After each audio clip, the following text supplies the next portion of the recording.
ខ្ញុំមានសង្សារហើយគេស្មោះខ្ញុំណាំងមិនក្រឡាគឺស្នេហ៍រហូត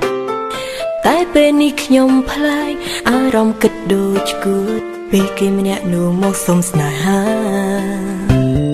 ចាប់អារម្មណ៍គេខ្លាំងអ្វីដែលគេធ្វើល្អ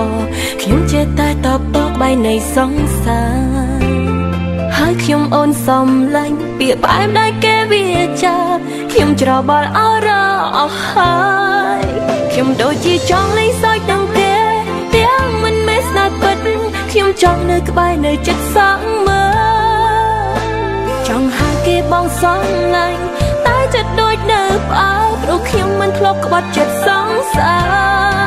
ខ្ញុំដូចជាចង់លេងសើចនឹងគេ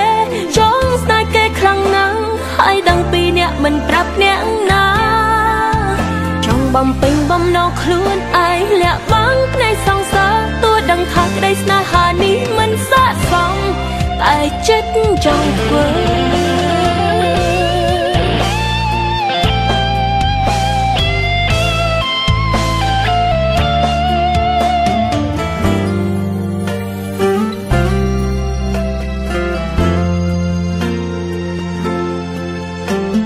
ខ្ញុំមានសង្សារហើយគេស្មោះខ្ញុំណាំងមិនក្រឡាស់គឺស្នេហ៍រហូតតែពេលនេះខ្ញុំផ្លាយអារម្មណ៍គិតដូចគួតពេលម្នាក់នោះគេមកសុំស្នេហា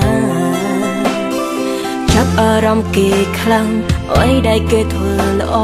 ខ្ញុំចេះតែតបតក្បែរនៃសង្សារហើយខ្ញុំអូនសំឡាញ់ពាក្យផ្អែមដែលគេវាចាខ្ញុំច្របល់អរអស់ហើយខ្ញុំដូចជាចង់លេងសើចនឹងគេទាំងមិនមែនស្នេហ៍ពិតខ្ញុំចង់នៅក្បែរនៅចិត្តសងមើលចង់ហៅគេបងសំឡាញ់តែចិត្តដូចនៅផ្អើលព្រោះខ្ញុំមិនធ្លាប់ក្បត់ចិត្តសងសារខ្ញុំដូចជាចង់លេងសើចនឹងគេចង់ស្នេហ៍គេខ្លាំងណាស់ហើយដឹងពីអ្នកមិនប្រាប់អ្នកណាចង់បំពេញបំណងខ្លួនឯងលាក់បាំងផ្នែកសងសារទោះដឹងថាក្តីស្នេហានេះមិនស័ក្តិសមតែចិត្តចង់ធ្វើខ្ញុំដូចជាចង់លេងសើចនឹងគេទាំងមិនមែនស្នេហ៍ពិតខ្ញុំចង់នៅក្បែរនៅចិត្តសងមើលចង់ហៅគេបងសំឡាញ់តែចិត្តដូចនៅផ្អើលព្រោះខ្ញុំមិនធ្លាប់ក្បត់ចិត្តសងសារខ្ញុំដូចជាចង់លេងសើចនឹងគេចង់ស្នេហ៍គេខ្លាំងណាស់ហើយដឹងពីអ្នកមិនប្រាប់អ្នកណា